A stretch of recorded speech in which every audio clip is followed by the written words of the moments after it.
What's going on, you guys? It's your boy Justin Paul, back with another video. It's been so long since I put another video on my channel. Make sure I'm in like. You're thing. not. I'm not. Oh well. Hello. This is gonna be one take. I'm not gonna edit this because I just don't really care. We are finally here, ladies and gentlemen. The 2019 Stanley Cup playoffs, and I feel like these playoffs mean a tremendous amount. You have the reigning Stanley Cup champions coming off of their big victory against the Vegas Golden Knights that went all the way up to the final last year. Sadly lost in game, I think it was 5. So this is the bracket. We're first going to take, if you guys do not know my podcast, I'm going to put a link in the description below. The Hockey Highlights of Tonight podcast. We're making a new one tomorrow, and tomorrow is game 1 of the Stanley Cup playoffs when the St. Louis Blues are facing the Winnipeg Jets. We're going to take a moment to talk about the Blues this year. I have not had so much mixed emotions about this team this year. From starting off the season, I think I probably should have my notes in my hand, but I'm just going to talk off the top of my head because I really don't care. I believe under Mike Yeo, from what Mike Yeo did with the St. Louis Blues back in 2017 when we beat the Minnesota Wild 4-1 on their home ice, we started the season out kind of rocky. We went in the offseason, we traded away so many great players. Vladimir Sobotka, we got rid of Tage Thompson and Carter Hutton, and Patrick Berglund. They all went up to the Buffalo Sabres. And we got Morgan Riley, Patrick Maroon from the New Jersey Devils, that he had a 1-year extension contract from the Edmonton Oilers. We get all this potential, and we are crap. From beginning of the year, we go from 8-7-1. Terrible odds. From all we did in the offseason, we could not show for our record. So, under Craig Berube, going from 8-7-1, we go a tremendous 13-2-1 in the last 15 games, which is a tremendous amount. Sadly, we were not able to clinch the Central Division. Predators won that night. All 3 of the Central teams won last Saturday. So we are tied with Jets with 99 points, and the Preds have won, and they won home ice advantage. So, statistically, I say we could beat the Jets. Granted, they are very tough. You have Laine, you have Scheifele, you have Blake Wheeler, you have Dustin Byfuglien, which is currently injured, but you never know with injured players and everything. And you have Connor Hellebuyck, but backing them up in goaltending. It's a tremendous amount of players, good potential.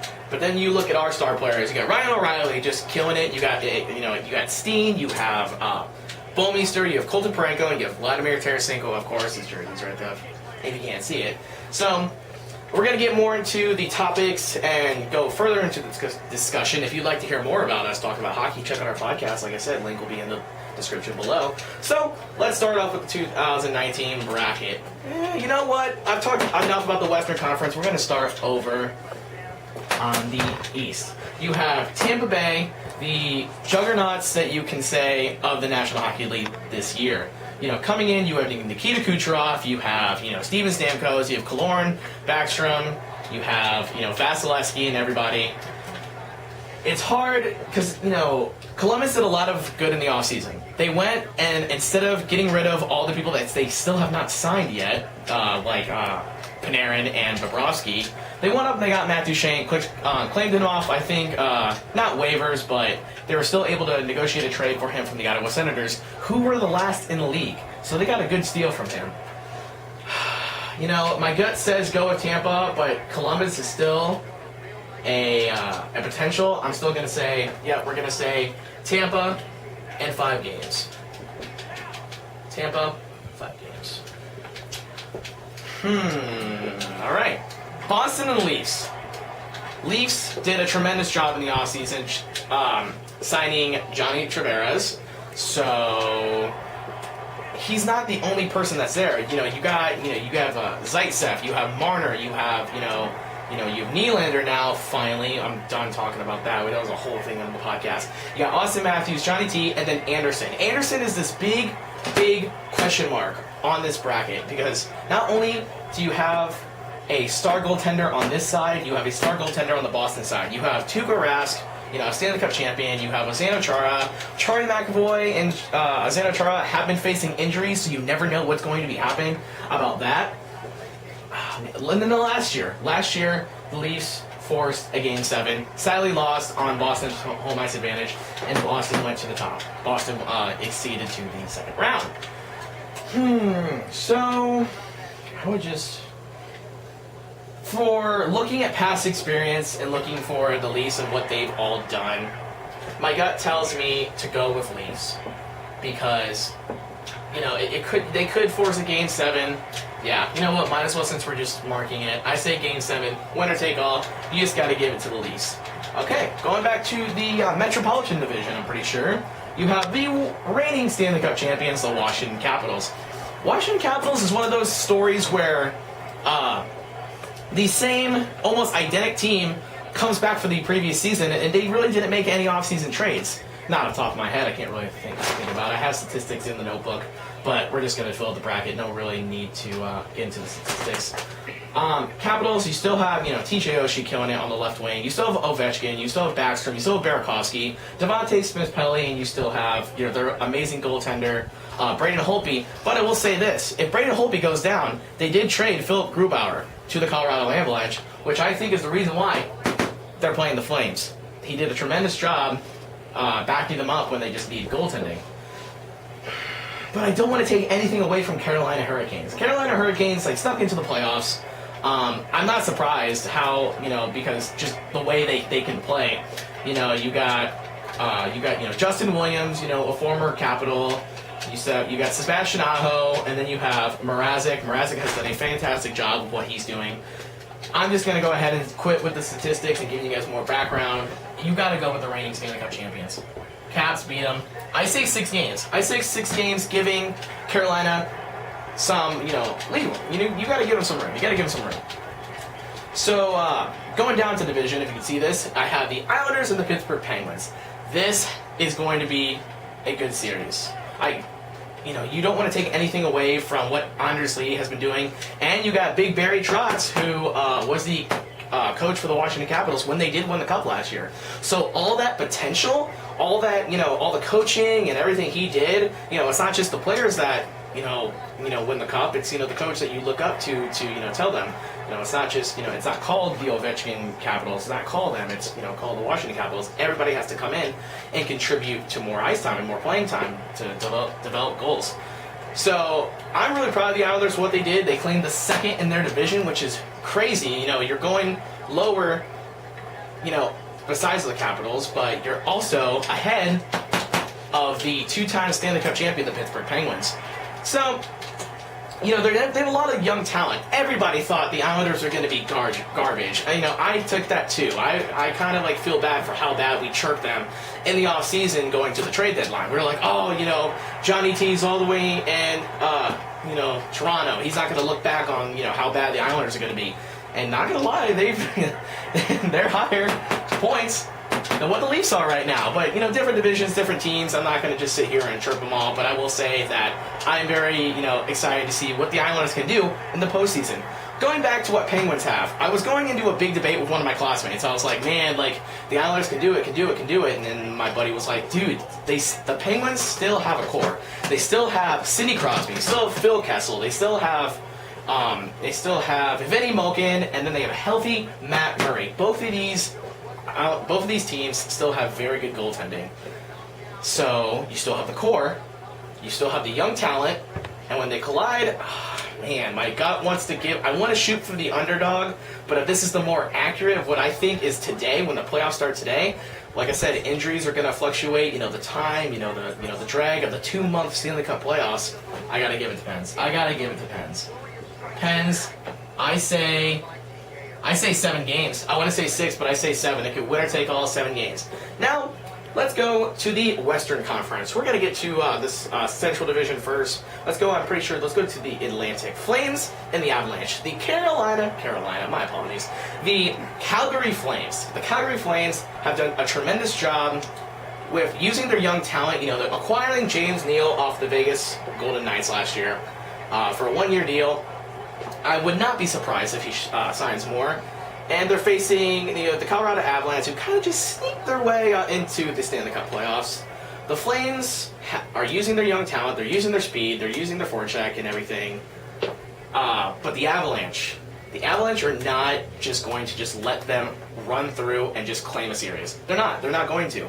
The Avs, even when the St. Louis Blues played, me and my couple buddies, we got last minute tickets, and I was telling them, I said, guys, we're not going to just get stomped. We're not going to get stomped on, but at the same time, we're not going to stomp them because they still have, they got Rantanen. They still have, I'm blanking on the name, whatever. They still have Landeskog. They still have Nathan McKinnon. That's what I was trying to remember. Great scorers. And like I said before, from the Caps, Philip Grubauer is now their starting netminder. So I would have to say, right now, before injuries, what is the hottest team going into the playoffs? I say the Flames in 6. Flames in 6 games. So, all right. So going down, you have the San Jose Sharks versus the Vegas Golden Knights. The Knights went all the way to the Stanley Cup Final last year, which proved everyone wrong. Even proved myself wrong. I knew it was going to be Vegas somewhere in the conference. I knew it was going to be somewhere Vegas in the second round, but no way did I think that Marc-Andre Fleury was going to go tremendous, sweep the Los Angeles Kings, and go all the way to the final. Sadly, they lost, but that's still a crucial point of why Vegas was, you can talk about how, they cheated because, they got kind of the best pick. They really didn't, though. The only reason why I kind of side with Vegas and why expansion drafts work is because they were not the players that were saved. In an expansion draft, you are able to claim, I think it's 11 skaters, or it's either 7 skaters or 1 goaltender. And they weren't claimed. So all those quote-unquote underrated players went to a team and they just developed and they went all the way to the final. Kind of like a Cinderella story, if you will. So, Knights, you still have Marchessault, you still have Hala, you still have Malcolm Subban, who's not doing particularly awful or well. He's rain or shine. He's still a really good goaltender. And Matt Murray, I'm pretty sure as of today, is still out with injury, so he could come back and he could go until. And go back all the way up into the Stanley Cup Final. But right now, my gut says, man, I just talked about that statistics for so long, I really don't know. You know what? I would just have to say the Sharks because, Carlson is still a monster. I have to say Sharks. Sharks in 6. All right. Big question. The Central Division. I would say probably one of the hardest, if not all the division are hardest, depending what team you're rooting for and everything. You get the Nashville Predators versus the Stars. The Stars, I will say this. I was really not wanting to face the Stars the first round because claiming division, yes, we do have home ice advantage, but at the same time, we have gotten our butts kicked by the Stars, and not by good leads, too. We've blown leads. We just look so sloppy in our offense and our defense. We look so sloppy in our goaltending.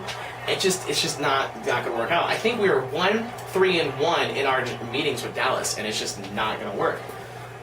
And then you have the Nashville Predators, who claimed another Central Division, which I'm not surprised. You got Roman Josi, you got Pekka Rinne, you got still Malcolm Subban, just tearing it up on the blue line and everybody, all of their defensemen and everything. It's just going to be a rough series. I'm going to give it to Preds. I have to say Game 7. Game 7, winner take all. This is probably going to be my big upset. I'm going to say Stars. The only reason why I'm going to say Stars is because the Stars have Matt Zuccarello they acquired from the New York Rangers in the trade deadline. So, you never know. Both of the teams have crazy speed. They have good goal scoring talent. And they can put pucks in the net. So, we'll see what's going on. Jets and Blues. If you would have told me that in the beginning of the year that we were going to be playing the Jets in the first round of the Stanley Cup playoffs, I would have called you nuts because, like I said before, we were 8-7-1.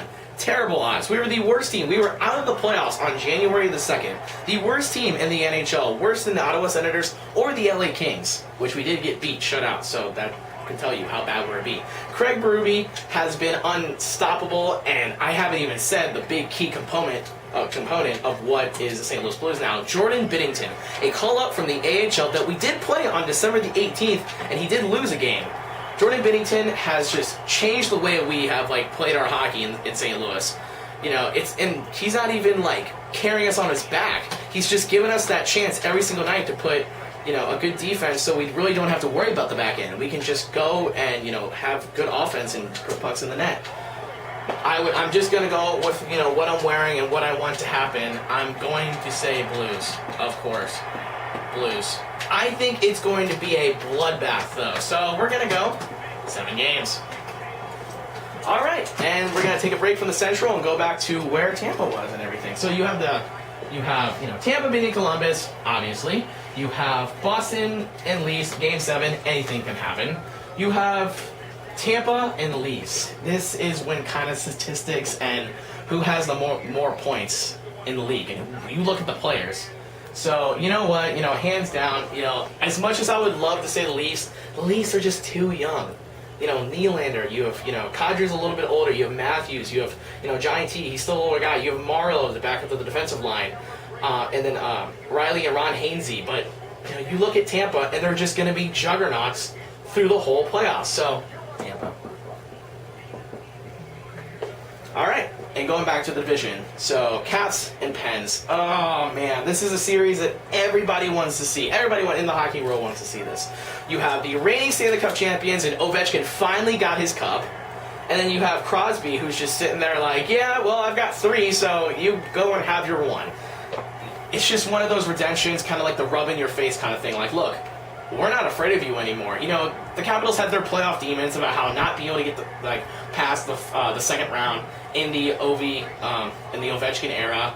But now, if you're gonna flip a coin, saying 9 times out of 10 who's gonna win, it's gonna be. I'm just gonna root for the Capitals. Caps. So markers being weird. That says Caps. Caps. All right. Now you have the Metropolitan Division. You have the Flames and the Sharks. So Flames and Sharks. I didn't even touch on Erik Karlsson, adding them into the San Jose lineup. He's your great defensive core with Burns, and then you have Vlasic, and you have Pavelski, and Martin Jones, which is kind of like a hit or miss and everything, whether or not he shows up or not. Then you have Johnny Gaudreau with the Flames offense, and James Neal just hitting pucks to the net. You know what? I just have to give it. I would have to say Sharks. I would have to say Sharks advancing to the Eastern Conference Final. All right, Central Division, Blues versus Stars. Man, like I said before, Matt Zuccarello is a key component in this. But then you look at our defense. You have Colton Franco, Joel Edmondson. You have Bullmeister, and then you have Alex Pietrangelo, our captain, just nonstop with the defense and nonstop able to set up plays and move pucks. I may be biased, call me biased, I am wearing a St. Louis jersey, but, I root for all hockey, I love the sport of hockey. I would have to say in the long run, we're going to the Eastern Conference Finals. We are too hot right now. Our offense is relentless, our defense will not be broken, Binnington is healthy. If you had told me that, Binnington is out, I'd be like, man, relying on Jake Allen or relying on an AHL goaltender now? Heck no, man, I would not want to put that up to our odds. Eastern Conference Final champions. It's like we were here last year. Tampa Bay versus the Washington Capitals. Man, I would have to say just, since we don't have the injury report now, this is still 2 months away from who's going to the final, who's, not injured, who's still playing on one leg, what Erik Karlsson did in 2 years ago in 2017 playoffs. Tampa. I would have to say Tampa. They just have the bigger depth, and they have the biggest, defensive core and the offensive core and everything. Blues versus Sharks. We're just gonna be, broke to pieces and everything. I want to say, the Sharks go all the way and go back to the final, but I'm just going with the hottest team I can see right now, and I say Blues go to the Stanley Cup Final. Final. How many games? How many goals are going to be scored? Tampa is too hot right now. They're going to be insane. So are we. Jordan Binnington, he's already in the Calder Cup conversation. If he would have started in the NHL when we first started the NHL season in October, he would totally be a Calder Calder Cup contendant. But now, he's not in the conversation because he started late. As far as the Blues went, I hate to turn my back on my hometown team. It's going to be Tampa. Tampa is going to hoist that cup. And I think it's going to be, a 6. Good 6 series between the Blues and Tampa. You go with the people who have their core, and you look how many people can step up when the situation is right. I say it's going to be Tampa winning the cup. So yeah, what do you guys think? Tune in tomorrow or whenever the episode of the podcast gets uploaded to Anchor. It's on Spotify, Apple Music, the Hockey Highlights of Tonight podcast. Just look for the photo with Has Ovechkin lifting the cup over his head. Tell me what I got wrong. Tell me what you think is right. Leave the comments below. Take care, guys.